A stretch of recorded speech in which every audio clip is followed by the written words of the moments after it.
Welcome, everyone, to the Global Coffee Platform's 2024 Sustainable Coffee Purchases Report Global Webinar. We're very pleased to have you here. We welcome members, non-members, partners, coffee stakeholders, everyone to learn about the progress and good news of our continually increasing collaboration for sustainable coffee uptake throughout the global marketplace. Before we start, I'd like to go over our antitrust and house rules. Please be aware that these rules are standard rules for all Global Coffee Platform meetings. And if anyone feels at any time that we are straying from these antitrust rules, then please let us know and we'll gladly make a course correction. Our session purpose today is transparency, collective progress, and sector-wide alignment for a more sustainable coffee market. We're very pleased to welcome program speakers. In order of presentation, we'll be enjoying remarks from Christine Parrott at Mother Parkers, Malcolm Hett from UCC, Miriam Trinker from Hakofco, Daniel Mota from Kofco International, Nadia Harao Mwara from JDE Peet, Colleen Anunu from Fairtrade International, Marcelo Beriti from Nestlé, Freda Yuan from Origin Coffee, and Venuzia Nugara from the International Coffee Organization. We have a stellar lineup of speakers today, and we're very pleased that everyone is here. We'll talk about why sustainable coffee purchases matter. We will look at the sustainable coffee purchase highlights from the 2024 report. We'll talk about the road ahead, how we can move from progress to scale. And then we'll wrap up our session with encouraging words for the future. Today, we aim to share results, insights, and challenges and discuss our forward-looking roadmap for accelerating uptake of sustainable coffees across the sector. So let's begin by looking at why sustainable coffee purchases matter. Well, the global coffee sector faces a set of critical shared sustainability challenges that include farmer prosperity and resilience, climate pressures, evolving market expectations, and increasing regulatory demands. In response, GCP members have developed an integrated sustainable sourcing approach that provides a foundation for coordinated sector-wide action. This approach is built on three interconnected pillars: the Coffee Sustainability Reference Code, also referred to as the Coffee SR Code, which is a shared sector-wide language that defines baseline expectations for coffee sustainability. Then we have the GCP equivalence mechanism. This is a system that recognizes sustainability schemes with either third or second-party assurance systems as equivalent to the Coffee Sustainability Reference Code, thereby enabling comparability against a shared baseline while reducing complexity across sourcing systems. And we have the GCP Sustainable Coffee Purchases Report, which we're here today to celebrate. This is an annual collective demonstration of market uptake and pre-competitively aligned sustainable sourcing by roasters and retailers. So to recap, the GCP Sustainable Sourcing Approach brings together three complementary tools: the Coffee Sustainability Reference Code, the Equivalence Mechanism, and the Sustainable Coffee Purchases Report to form a powerful pre-competitive system for driving transparency and scaling sustainable coffee sourcing. Together, these tools allow companies to align around a common language for sustainability efforts, to recognize credible sustainability schemes that support farmer advancement, to collectively report sustainable purchase volumes in a transparent, comparable way, to strengthen accountability across the value chain, and demonstrate real progress towards sector-wide sustainability goals. Using these tools in combination, roasters, retailers, and sustainability scheme owners help build a shared data-driven picture of sustainable sourcing, one that benefits the entire sector, especially farmers, who rely on clear demand signals and long-term market commitments.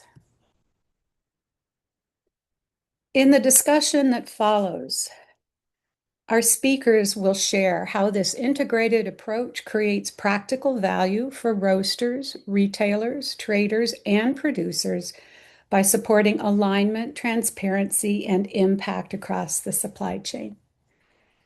I'm very pleased to welcome our first group of speakers. We'll be hearing the perspective from roasters and retailers who sit at the point where sustainability commitments meet consumer market realities.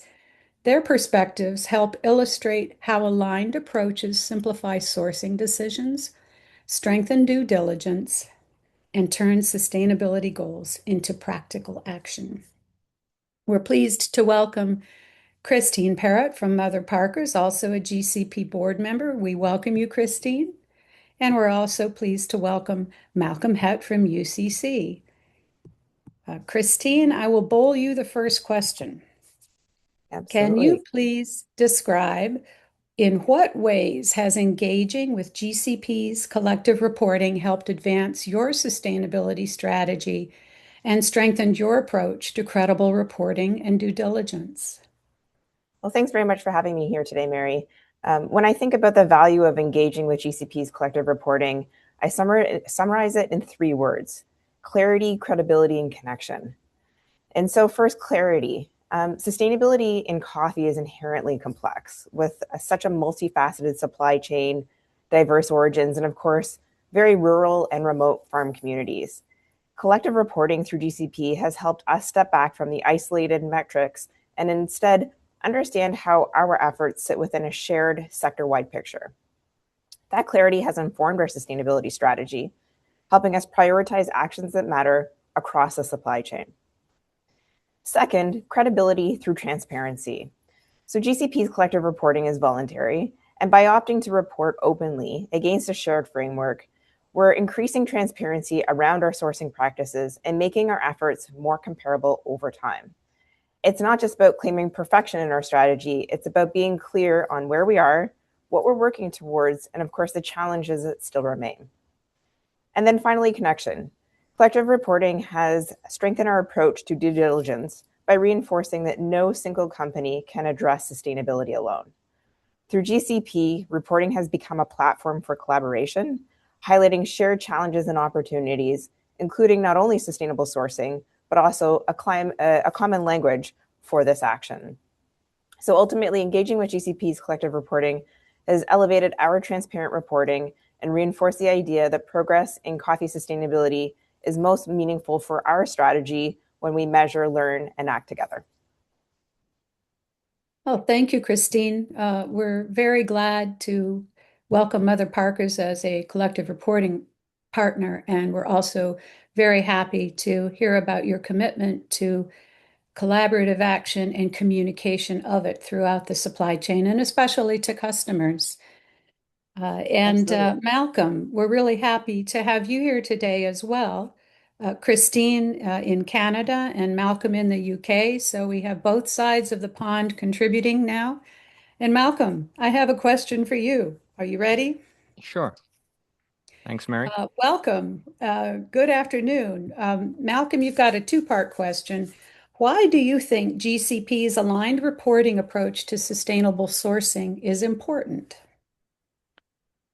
Well, as you know, Mary, coffee is a very social drink. It's social for the people who drink it all around the world. And I think the coffee value chains are quite a social place as well. We do like a bit of fierce competition, of course, amongst ourselves, up and down the chain too. We're highly commercial beasts, but I think we're all super passionate about the shared sustainability challenges that we face as an industry. And we know that we are all sharing the same goals to move as an industry together in the same direction.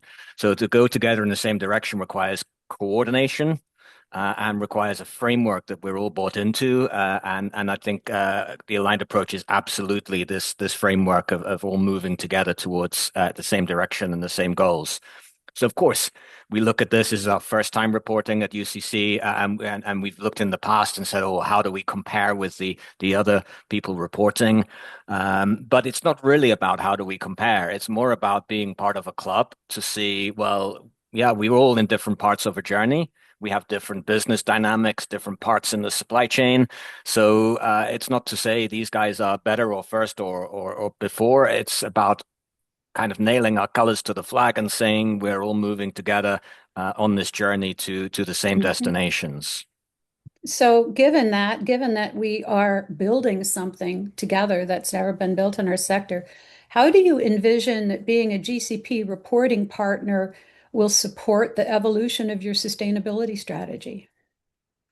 Well, I'll be honest with you, Mary. I think at UCC, we're a privately owned company, mainly operating B2B. So for us, we do not have the same disclosure pressures of a big listed company. So it's been a while, and that's why we're first in this year, and we haven't been in any of the previous 5 reports.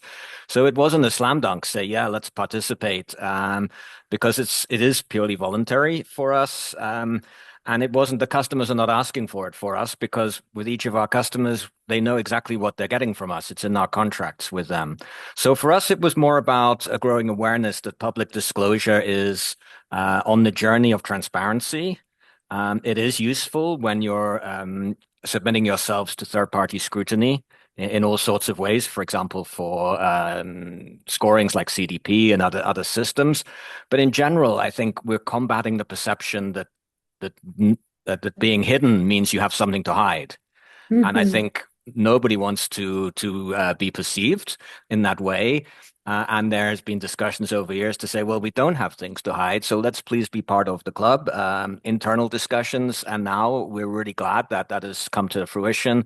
And UCC with Mother Parkers as well, we're joining the group of companies that is choosing to put transparency first. And I think a big shout out to all those companies who've gone before us, who have shown us the way and shown us actually it's not a big scary thing, and there's no downside. It's all upside. Those are interesting remarks, Malcolm. Thank you. I think it's important to note that we all are on journeys and we start from different places and we all stand on the shoulders of everyone who came before us. So as we're building this approach to increase the uptake of sustainable coffees in the marketplace, the commitment of GCP roasters and retailers is absolutely critical for our success. So I want to thank Christine and Malcolm for your contributions. And now we'd like to turn to hear some perspectives from traders and producer partners. These coffee traders and producer partners are GCP recognized sustainability scheme owners who work closely with producers to translate sustainability expectations into practice.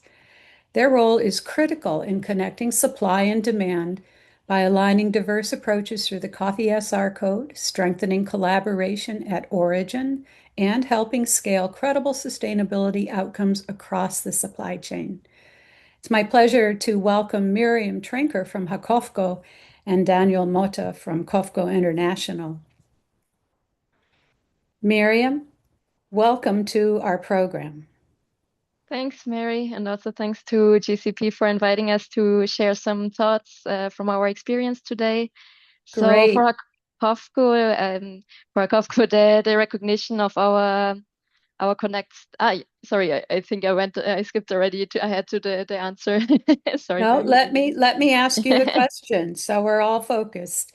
Miriam, how has becoming a GCP recognized scheme owner helped support your company to offer credible, sustainable coffees to your customers? No, thanks, Mary. And so, yeah, so for us at HaKofco, the recognition of our Connect standard as equivalent to the Coffee Sustainability Reference Code was a really important milestone, and especially for aligning how we define and communicate sustainability, and the process itself of the equivalence mechanism, including the conversations with GCP and the International Trade Center, they were really insightful for us and also gave us the opportunity to, kind of take a step back and to reevaluate and assess our own standards against this kind of shared understanding of what is sustainability. So our Connect program was created with the key objective of strengthening transparency, traceability, and continuous improvement within our own supply chains. And at its core, the program focuses on building long-term partnerships between coffee producers and roasters, with Hakofco acting kind of like as a bridge or as a partner for both sides. And we want to focus really on creating mutual value and sustainable development rather than just kind of facilitating a transaction. And the GCP and the collaboration with GCP really helped us also with this to pursue this goal by providing this common framework and understanding of what sustainability means for coffee. And we also see that for our consumers, for our customers, sorry, that the GCP recognition also gives them confidence and trust that Connect is a credible standard that fulfills the sustainability requirements as set out by GCP and is based on established criteria and best practices, and also helps them to communicate sustainability then more easily and transparently internally and for their consumers in the end. So, and finally, Miriam. sorry. No, thank you. Please finish. No, it's just as a final thought, as let's say, relatively small company like Hakofco, especially this participation in multi-stakeholder platforms like GCP for us is really valuable, as it gives us, new insights and also make sure we stay connected to the kind of broader development of the sector. And very happy to see also new companies joining the Sustainability Coffee Purchases Report. And we hope to also be able to contribute to the availability of more sustainable coffees with Hakofco Connect. Miriam, thank you. And your remarks help us realize the depth and opportunity of all different supply chain actors working together as we build out this system towards constant improvement and increasing the volume of sustainable coffees in the marketplace. Thank you, Miriam. And I'd like to welcome Daniel Mota from COFCO International. Good morning, Daniel. Good morning. Good Let us afternoon for know. some. What? Good afternoon for some, right? That's right. That's right. Morning for us, afternoon for some. Daniel, from your experience, could you share an example of how applying the coffee SR code and the equivalence mechanism has improved ways you work with coffee producers and your supply chain partners? No, for sure, Mary. First, thank you for having me. And we are very glad with the invite and all the process that we've been through with the validation. And since we started developing our sustainability program here at COFCO a few years ago, 2 points were our main concerns in this process. One was how we could maximize our field efforts, bringing true impact to our farmers, our suppliers, and how also to reduce the burden of a farmer to join a sustainability program. And one of the answers that we found to both questions was the importance of a sectorial alignment on sustainability programs. The reality is that a farmer nowadays is participating in more than one certification, and having a baseline alignment, such as the one that the reference code and the equivalence mechanism validation, help us, the companies that are working with the farmers on sustainable practice, to optimize the effectiveness of our implementations and bring real impact to our supply chains, which is our main goal. On the other hand, it also helps our industry clients. We saw Malcolm and Christian commenting as well, that it supports them on how to procure sustainable coffee from programs that follows a minimum of a compliance criteria and credible social environmental standards. At COFCO, we see ourselves as connecting clients, and we always like to say that we have 2 clients and they are equally important for us. One is our destination industry clients, the other one is our producers that produce our traded commodity, and we really think it's important to bring additional value for them, and also services for these clients. We have a strong focus with our clients, so we are very happy to give for our crop program GCP how the inputs that the validation process brought to program. Thank you, Daniel. Thank And thank you, Miriam. Thank you to all of our speakers for sharing how GCP's aligned sustainable sourcing system supports practical decision-making across the supply chain. As we now turn to the results of the Sustainable Coffee Purchases Report, it's fitting to reflect on the broader journey behind this work. This year marks GCP's 10th anniversary, a decade of collaboration built around a shared belief that alignment is essential for impact. 10 years, one vision, prosperity starts at origin. The Sustainable Coffee Purchases Report brings that vision to life by showing how collective action is translating into measurable market uptake and where we must continue working together to strengthen outcomes for farmers and the sector as a whole. So for the next section of our program, it is my pleasure to welcome my dear colleague, Caroline Glavka, who is going to share the reporting highlights from the 2024 progress. Caroline. Thank you, Mary. As in previous years, I'll do the number crunching with you to identify where we have made progress, but also maybe to see where are gaps or where we still have work to do. And what's better than to look at some facts and figures for that? And they come, of course, out of the 2024 reporting year. So starting off with additional roasters and retailers who have reported. If we, hang on, let me get the laser pointer, wonderful. We started off in 2018 with 5 roasters and retailers. Those are the ones that started us off. And then we see a gradual growth, and we are now in 2014 with 11. And we have already additional roasters and retailers standing in line or queuing, if that's what you prefer, for the 2025 reporting.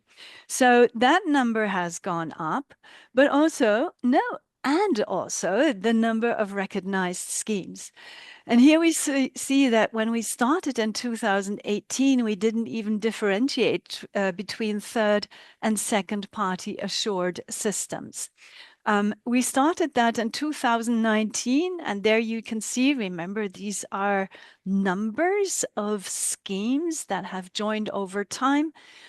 We have a quite continuous number with 4 third-party assured schemes and 22 second-party assured, which is 26 schemes that could have been reported on for 2025.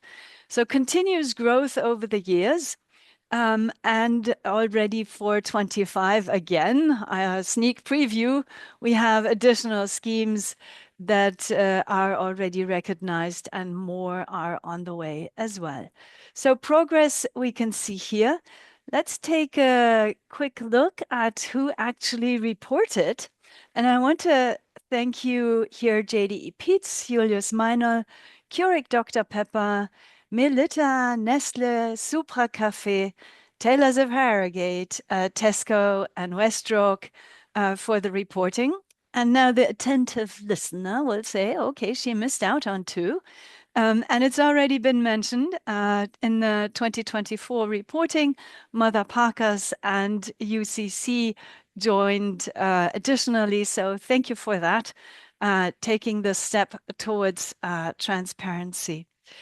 And we have additional schemes here, or these are the schemes rather for the reporting on 2024. And I'll read out because I think it's a great achievement for these organizations to go through the equivalence mechanism and Miriam has kindly shared some insights, what value that brought to Hakofko.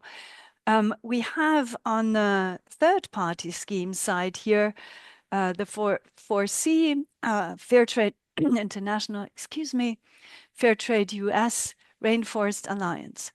And the second-party schemes here, we have 21 from AgriEvolve, Comexim, Cojupe, Ecom, Enveritas, Exportadora de Café Guajupe, Louis Dreyfus Company, Mercken, taken out now, but it was eligible for reporting on 2024.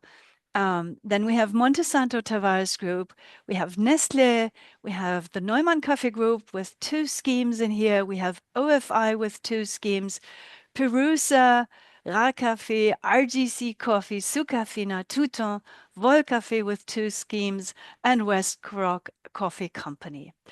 I wanted to give them the credibility and read them out, so that was important to me. In the report, you can also read more the differences between the third and the second party assured systems. There we have listed in detail what it means to be third party assured with an external party doing the assurance, how the scheme is being managed, how it can be used commercially. There are quite some differences between these 2 options. So find the details in there and let's dive a little bit deeper into the numbers. And don't worry, I won't do an overkill now with the absolute figures. But let's see here. And I think already the headline is quite intriguing. We have an increase from 2018 to 26 of 170%. Where does that come from? That has many or a few aspects. We started off with a few schemes, and then the third party assured schemes have the biggest volume in here, but we also see a growing volume of the second party schemes. The conventional part, which is the brown part here, has decreased over time. So that's good news. The number of roasters have increased, yes. The number of assured schemes have increased, yes. This chart is a little bit, as we say in German, comparing apples with pears. But what we can say about it, it shows us the trend. And it shows the trend that the conventional part is getting smaller and the sustainable part is growing the volumes. So I think that's good news. And I'd like to pick out another number which compares the part that has been reported to the global green bean exports as they have been reported by ICO. That's our basis down here on the coffee year 23-24 with 139 million 60 kg bags reported. And out of that, if we take everything that has been reported on 24, we're making up 28%. We have this figure also for last year, so we can do a bit of a comparison where it was also 28%. Now you could say, nah, this is not great progress. It is, because the basis has changed. The basis is now 139 million tons, 60 kg bags. And then the previous year, it was 110 million 60 kg bags. So this year, the basis is bigger and we're still with 28%. Looking at the highlights in a slightly different way, we know the 11 roasters and retailers who have reported a total of 2.3 million metric tons. That makes up 25% of conventional coffee and 75% of sustainable coffees, which equals to 1.7 million metric tons. Again, you can see all the details of the numbers in the report.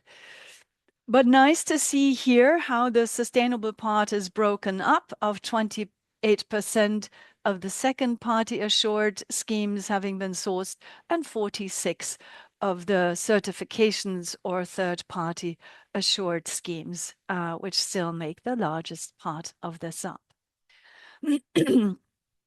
You can find in the report details for each and every roaster because they have transparently reported. But bear in mind that sourcing sustainable coffees is not the only thing to contribute to sustainability. The roasters and retailers do much more, and they have in a little paragraph a summary of their sustainability strategy, which you can read there as well, and that's additional efforts everyone is doing. And also the schemes. I just read them out here, or rather the organizations that host those schemes. You can find an overview and details about their schemes in the report as well. And the reporting is not only by roasters and retailers. It also is a requirement in the equivalence mechanism. So the schemes are reporting as well on various numbers, which we can share here.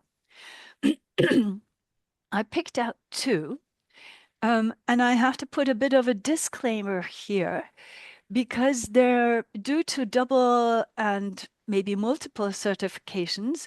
There might also be double counting here of farmers, for example, or the number of hectares. But still, again, let's bear in mind this is the best we have at the moment in the sector and the most concrete figures. So if we assume that we have around 12.5 million coffee farmers, then the ones under sustainable coffee are 2.6, which makes up 21%. I think that's quite an achievement, but there's room for improvement. Last year we had 19. And last year we had 4.5 million hectares producing sustainable coffees. And this year we have 5.8 million. So there's also an increase. If you can give me a number of total land hectares where coffee is grown, I'd love to have that and see that because I was looking hard but couldn't find one. So please share if you have one. And where does that coffee come from? I think it's quite amazing. We have the whole coffee belt covered here. Only very few countries that are sustainable coffees cannot be sourced from yet. But it's quite an achievement over the last years that we have seen here. Where does that leave us in terms of observations from these figures? So it's a fantastic alignment and movement. We can see here aligning on the KPI, sustainable coffee purchases. It's a great development in transparency we have seen in the last years, which means there is also what we can see and show clearly here now, a growing demand for sustainable coffees supporting sustainable production. So we made progress, but let's explore where this could be leading to. And with that, I'd like to hand back over to Mary. Caroline, thank you. The next section of our program is the road ahead from progress to scale. And we're going to welcome three speakers, Nadia Haramwara from JDE Peets, Kali Nanunu from Fair Trade, and Marcelo Burditi from Nestlé. I'd like to start with Nadia. Nadia is going to discuss increasing sustainable coffee uptake. Let's look at the opportunity to accelerate sustainable coffee uptake, what needs to change across sourcing practices, incentives, and collaboration to move from intention to scale. Nadia, welcome. We're glad to have you here. I'm on mute still. Hi, Mary. Thank you for having me. We're delighted. Nadia, let me ask you, If we intend the coffee sector to achieve a real systemic shift from conventional to sustainable with regenerative outcomes, what does it take for us to increase the supply and demand for sustainable coffees together? I think the honest answer to that question, Mary, is we need coordinated action across the entire value chain. We repeatedly say this to each other.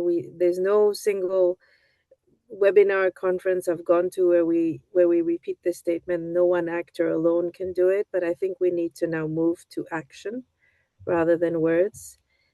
From farmers to exporters, importers, the retailers, roasters such as ourselves. But there's some people missing in the conversation, financiers, some governments are involved, and also consumers. And so the full value chain.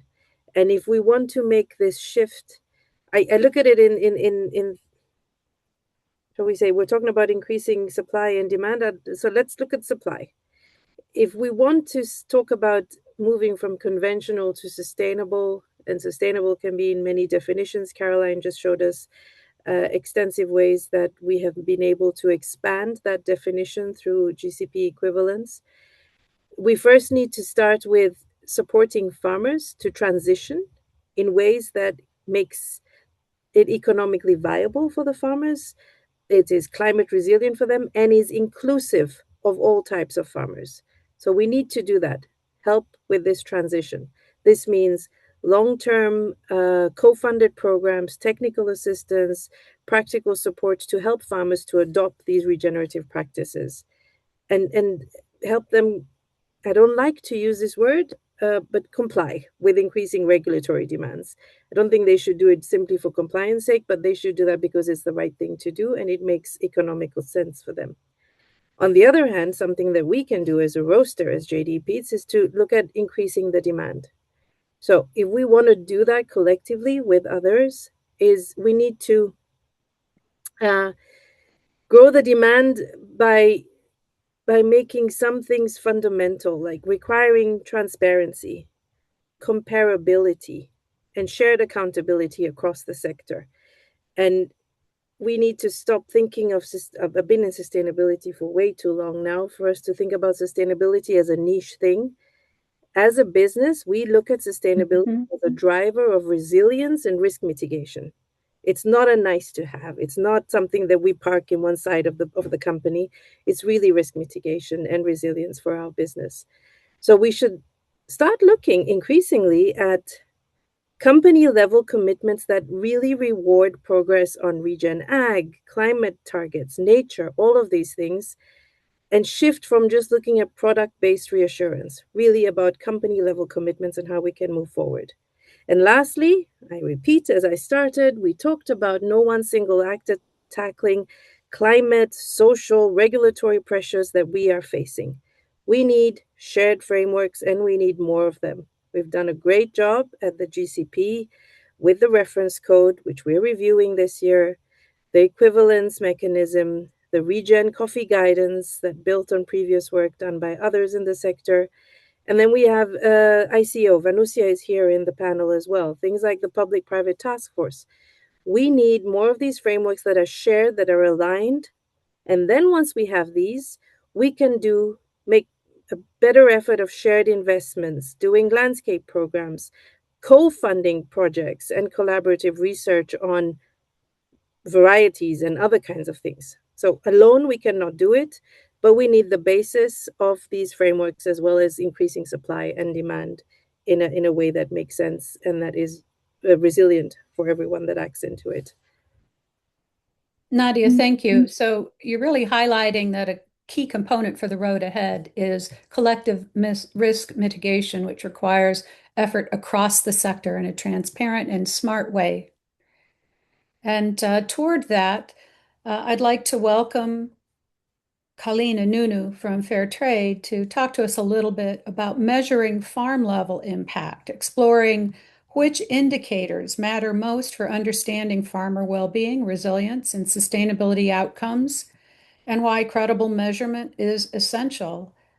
There is no sustainability without profitability, and profitability requires smart decision-making, risk management, and transparency.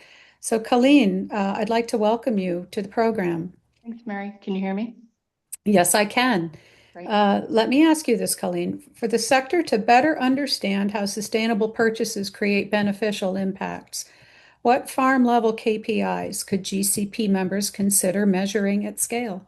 Yeah. So I really looked at this from an economic prosperity level, and particularly at the farm level or the farmer group level, individual smallholder level. GCP's stated goal for producers is to achieve productivity and quality to improve their income from coffee, contribute to economic prosperity, and sharing the benefits for all involved in coffee.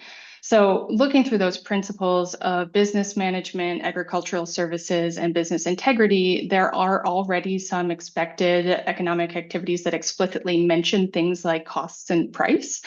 Such as 1.2, producers maintain records for planning and decision making, which is really around cost of production and understanding cost of production vis-a-vis other producers in their area or in their farmer group. Or 2.4.2, which focuses on producers receiving prices that reflect the quality of their coffee. And we could talk about whether or not there's an opportunity for GCP to start going beyond quality and then talking about some of the value that's actually incorporated in the product that is being produced. But even still with those two areas, we know that those alone cannot contribute to long-term scalable economic prosperity for farmers and farmer groups without the integration of responsible procurement practices. So, when it comes to farmer prosperity and living income, or dare I say, value distribution, we know that there are more dimensions to the actual trade mechanisms of the other traders within the value chain that influence value capture and more than just calculating costs or paying a price, right? So it doesn't matter what you're capturing on that cost or price if you don't already know or understand or have guardrails around the variables, confounding variables in the trading practices themselves that are not included. So, could the SR code be expanded to include procurement practices into reporting from the people that are reporting? That's a little bit outside of the scope of what the code actually, focuses on, which is farm level indicators. So if not, perhaps introducing assurance within those value chain practices and procurement practices from the producer perspective into those areas of business management, service provision, and business, more importantly, I think business integrity. So for that, you can draw on the ethical trade initiatives, responsible purchasing practices for food. You can look at the Vocal Coffee Alliance's recent publication on responsible procurement from the producer's perspective, which is, critical here. However, there are definitely some practices that support producer engagement and ownership of the trade negotiation process and contract terms that have the stated goal of de-risking production and volumes with an increase in net value capture. And some of these, I'm just going to throw out there that have been near and dear to the fair trade standard, which I know the trade standard for fair trade is not part of the actual equivalence mechanism. It's the production standard. But of the trade standard, we can look at certain things such as long-term commitments, tripartite contracts, minimum pricing, timely payments and net terms, which are so important for liquidity, access to finance, securing access to finance with your producer partners, sharing risk, trading with integrity, and minimizing unfair trading practices such as combo contracts, which really is, when that comes hand in hand with paying a living income reference price, for instance, really achieves nothing. So those are just some areas where I feel like we could be exploring more from the producer perspective, a way of increasing farmer prosperity and having businesses report on that.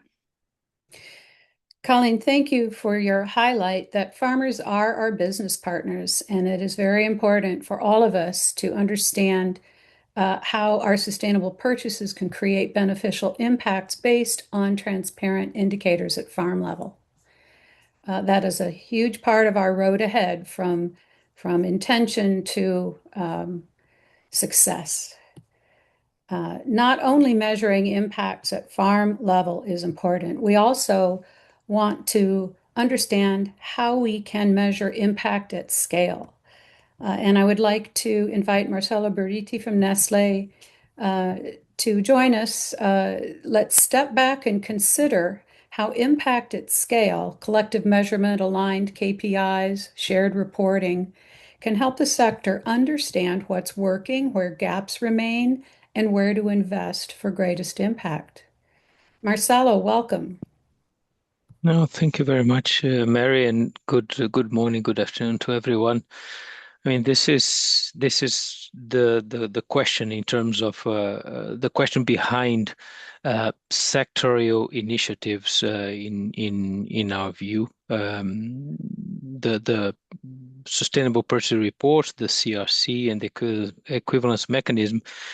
It was really the first time that you had that GCP made available to the sector the opportunity to actually talk with the same language, with a similar KPI, with comparable and credible methodologies and processes behind, more around the same words, but really with the same meaning. And this is critically important. And going beyond that, there are other KPIs that can be generated. We are very excited about the future build up on regenerative agriculture following the guidance that was published. But even beyond talking the same language in a uniform approach, what is really, really important is the machine room, right? Not only what gets at the end spitted out like a language, but it is the machine room behind in terms of common methodologies, common ways to measure, sampling approaches, ways to transform individual farmer data set into the result for a farmer group or a cooperative. There are multiple ways to do this, but there should be more and more harmonization on and references for these ways of measuring, not ways of working, but ways of measuring, so that the KPIs, the language, and the figures actually start to mean the same thing as well, and be truly comparable. And the other big benefit of having these sector references for sustainable coffee, hopefully soon for regenerative agriculture, is that you create the conditions for what I call coordinated evolution of the sector. Because sustainability today is very different than it was 10 or 15 years ago, and it will continue to evolve.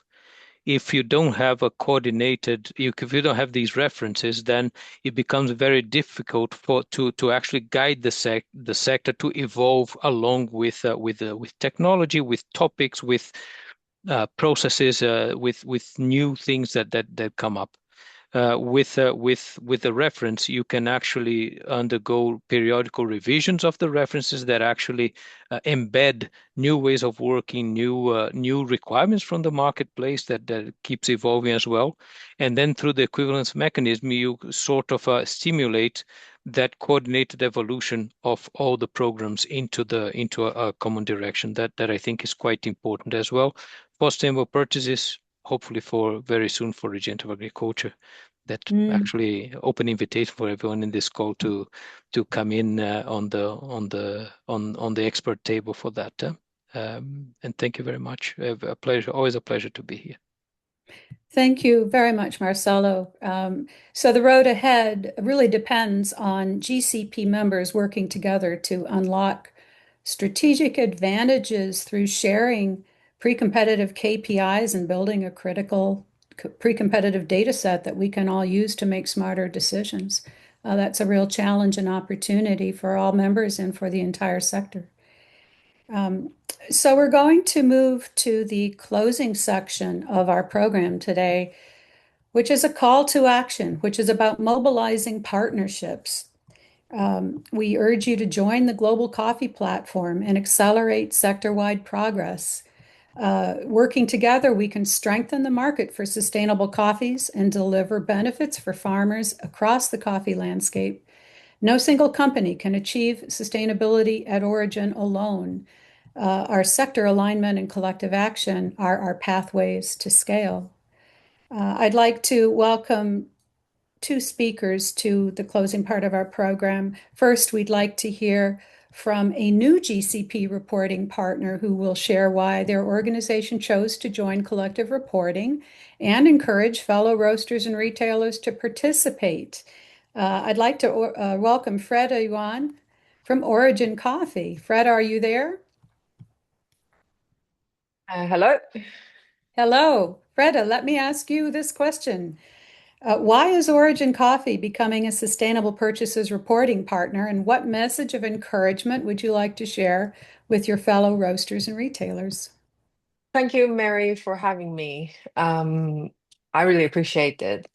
Origin Coffee began in Cornwall, West England in 2004, with a belief that coffee can be a force of good when grounded in care, fairness, and long-term relationship.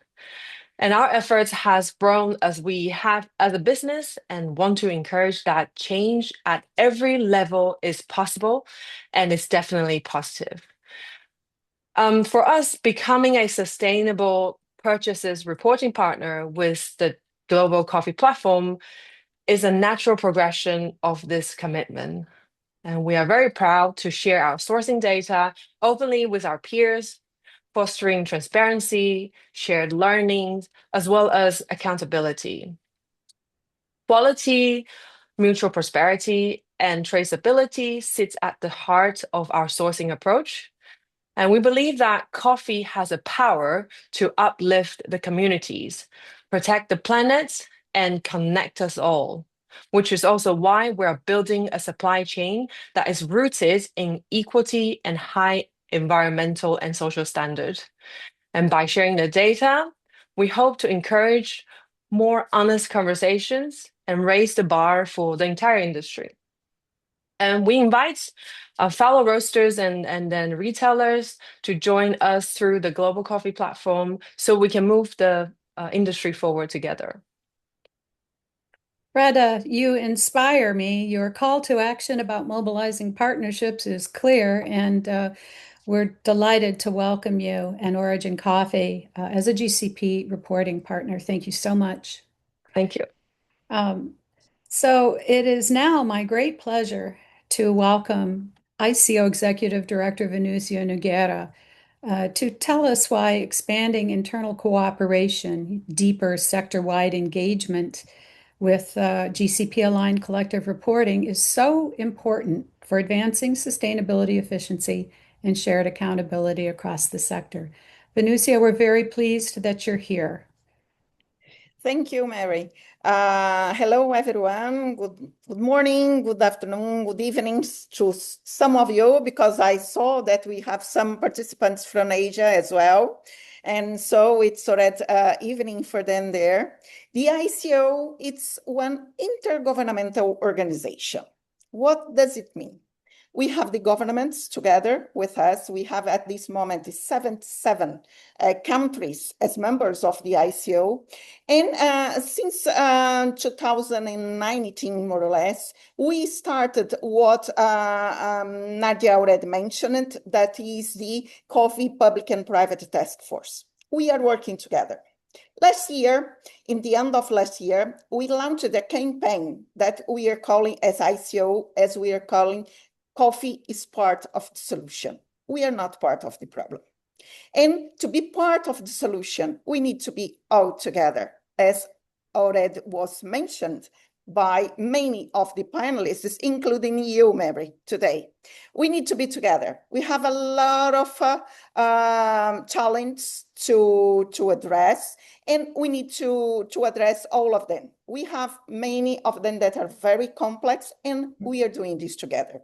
GCP is one of the Sherpas of our task force, and the ICO, I am one of the observers of the GCP board. So we are all together looking for the prosperity. We have been looking about for the prosperity of the producers during the last years. And now we are focusing more in regenerative agriculture and also to other data. In 2 weeks, we will be all together in Bonn, in Germany, together with the German government, discussing our partnerships in the actions that we can do together. But it's even more than that. As Carolina mentioned and showed to us some data, we have many other data, Caroline, that we can share with you as well, and we can work together on these to compare and to make the difference. And more than that, to show to the world that we are making the difference. Another topic that I think we can have very good relationship, and we will start to talk about these and working on that from 2 weeks with our meetings in Bonn, will be how to engage our consumers and our retailers in all of this. We need to make the consumers knowing that we are doing our best to achieve the most resilient environment and the most resilient planet for all of us. We all enjoy coffee, and we are all looking for more transparency and more trustable environment for our business. Thank you. Venusia, thank you very much. And I would like to thank all of our speakers for sharing your perspectives on how working with the GCP collective reporting tools can help us address the road ahead with confidence and move from progress to greater scale. Together, everyone's highlighted both the progress the sector is making and the work still ahead to accelerate sustainable coffee at scale. As we move toward closing our program, this conversation is especially meaningful in the context of GCP's 10th anniversary year, a major milestone that reminds us how far collective action has brought us and how essential continued alignment will be for our future. I'd now like to hand the program over to the Global Coffee Platform's Executive Director, Annetta Pencil. Welcome, Annetta. Hello, thank you very much, Mary. Thank you, speakers, in today's webinar, and actually a big thanks from my side to all the GCP collective reporting partners, the roasters, the retailers, the scheme owners with your third-party assurance system or second-party assurance system, sustainability schemes, and all the work that actually farmers, coffee farmers, have been putting behind to make these figures real. What you have done here together is actually business development in very concrete ways. Is it perfect? Do we know all the figures? No. Have we made progress over the last couple of years? Yes. And this commitment to transparency that has been showcased with just one aspect of GCP members' work is quite amazing. It's been impressive to see the growth of sustainable coffee purchases in the past couple of years, and there is more to come. We are at this point very much looking forward to welcoming additional collective reporting partners to the upcoming edition, the 2025 edition. This is going to be made possible with all your transparency and commitment and input in the next couple of months. And we look forward to later this year launching then the report that reflects data on 25. I want to reach out to everybody with a warm invitation and the message that, like the Global Coffee Platform is here for you, actually. GCP with its growing global membership, and not to forget the national platforms in key origins and partners like the ICO and many others who have not been able to speak today are here to basically invite you to become part of this club of doers who are moving the agenda forward in very practical ways. I invite you to take advantage of GCP's resources, this huge and growing network of fellow GCP members from all segments of the value chain and NGOs and development partners and banks. We have webinar, we have work streams, we have a member assembly coming up.